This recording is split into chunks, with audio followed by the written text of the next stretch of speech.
থাইলেণ্ডৰ পৰা যিটো CP গ্ৰুপছ নামৰ যিটো কোম্পানীক চৰকাৰে ইয়াত বৰপিয়া পাৰি দিয়াৰ ব্যৱস্থা কৰিছে, এই ব্যৱস্থাটোক বিৰোধিতা কৰিছোঁ।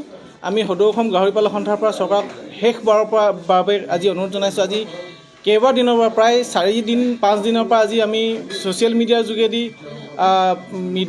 মেইন মিডিয়া ষ্ট্ৰীমৰ যোগেদি আমি চৰকাৰলৈ আহ্বান জনাই আছোঁ, যাতে তেখেতলোকে এই যিটো বহিৰাগতৰ কোম্পানীক আনি অসমৰ 10 লাখ গাহৰি পালকক পেটে ভাতে মৰা যিটো ব্যৱস্থা কৰিব বিচাৰিছে, এই ব্যৱস্থাটোৰ পৰা বিৰত থাকিবৰ কাৰণে তেখেতলোকক অনুৰোধ জনাইছোঁ। আপোনালোকক জনাব বিচাৰিম যে CP কোম্পানী এটা বিৰাট ডাঙৰ ঘৰিয়াল, যিটোৱে নেকি আমাৰ অসমৰ 10 লাখ গাহৰি পালকক গিলি পেলাব, জীৱন জীৱিকা গিলি পেলাব। আমাৰ থলুৱা জনগোষ্ঠীয় যিসকল লোক আছে, যিসকলে বিপদে আপদে 2-এটা গাহৰি বিক্ৰী কৰি তেখেতলোকৰ সমস্যাবিলাক সমাধান কৰি আহিছে, সেই সমস্যাবিলাক তেখেতলোকে সমাধান কৰিব নোৱাৰা ব্যৱস্থা এটা হ'ব। আমাৰ যিটো গ্ৰাম্য অৰ্থনীতি, এই গ্ৰাম্য অৰ্থনীতিত এটা বৃহৎ ডাঙৰ প্ৰভাৱ পৰিব। সেয়ে আমি চৰকাৰক অনুৰোধ জনাব বিচাৰিম যে বহিৰাগত কোম্পানীক অসমত অনাতকৈ অসমৰ গাহৰি পালকসকলক, অসমৰ থলুৱা নিবনুৱাসকলক উৎসাহিত কৰক। যিখিনি সা সুবিধা কৰি দিব লাগে, চৰকাৰীভাৱে যিটো পৰিৱেশ সৃষ্টি কৰি দিব লাগে, তেনেকুৱা ধৰণৰ এটা পৰিৱেশ কৰি দিয়ক, যাতে অসমৰ গাহৰি পালকসকলে এটা সুন্দৰ পৰিৱেশত আগবাঢ়ি গৈ কিনি গোটেই অসম উত্তৰ পূৰ্বাঞ্চলৰ লগতে পৃথিৱীৰ বিভিন্ন বিশ্বৰ বজাৰখন যাতে দখল কৰিবলৈ সক্ষম হয়।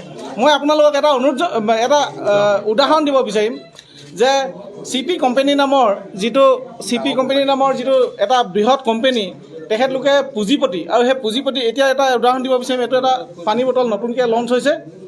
এই পানী বটলটো ইণ্ডিপেণ্ডেঞ্চ নামৰ বটল, আৰু এইটো 750 গ্ৰাম পানী আছে, 10 টকাত দিছে। 10 টকাত আজি এই পানী বটলটো দিছে, কিন্তু ৰিলায়েন্স কোম্পানীয়ে দিছে। যিহেতু আপোনালোকে সকলোৱে জানে যে ৰিলায়েন্স কোম্পানীটো এটা বৃহৎ ডাঙৰ পুঁজিপতি কোম্পানী, আৰু এতিয়া যিহেতু মাৰ্কেটত এনেকুৱা এটা বটল যদি আমি কিনিবলৈ যাওঁ 20 টকা লয়, আজি এইটো 10 টকাত দিব পাৰিছে, কিয়নো তেখেতলোকে পুঁজিপতিৰ কাৰণে আজি 10 টকাত দিছে। কাইলৈ যেতিয়া গোটেই যিমান বেলেগ আমাৰ কোম্পানীবিলাক আছে, অসমৰ থলুৱা যিমানখিনি পানী বটলৰ কোম্পানীবিলাকো আছে, তেখেতলোক সকলো বন্ধ হৈ যোৱাৰ পিছত এই চব যদি বন্ধ হৈ যায়, বন্ধ হোৱাৰ পিছত এইটো আকৌ যদি 20 টকাটো বিকে, তেতিয়াহ'লে তেখেতলোকে গোটেই মাৰ্কেটখন কণ্ট্ৰল কৰিব। এই পানী বটলৰ উদাহৰণে আমি এইটো কথাই ক'ব বিচাৰিছোঁ যে কাইলৈ CP গ্ৰুপ যেতিয়া অসমলৈ আহিব, অসমত বৃহৎ গাহৰি প্ৰডাকশ্যন কৰিব। আজি যদি গাহৰি মাংসৰ বজাৰত 450 টকা হৈ আছে, কাইলৈ হয়তো তেখেতলোকে আমাৰ উপভোক্তাসকলক 200 টকাত দিব। কিন্তু এবছৰ দিয়াৰ পাছত আমাৰ অসমৰ সকলো ফাৰ্ম বন্ধ হৈ যাব। থলুৱা জনগোষ্ঠীয় পালকসকলেও গাহৰি পুহিব নোৱাৰা ব্যৱস্থা হ'ব। তাৰ পাছত তেখেতলোকে আকৌ যদি সেই গাহৰি মাংস 600 টকা, 800 টকা, 1000 টকাটো বিকে, তেতিয়াও মানুহে খাবলৈ বাধ্য হ'ব।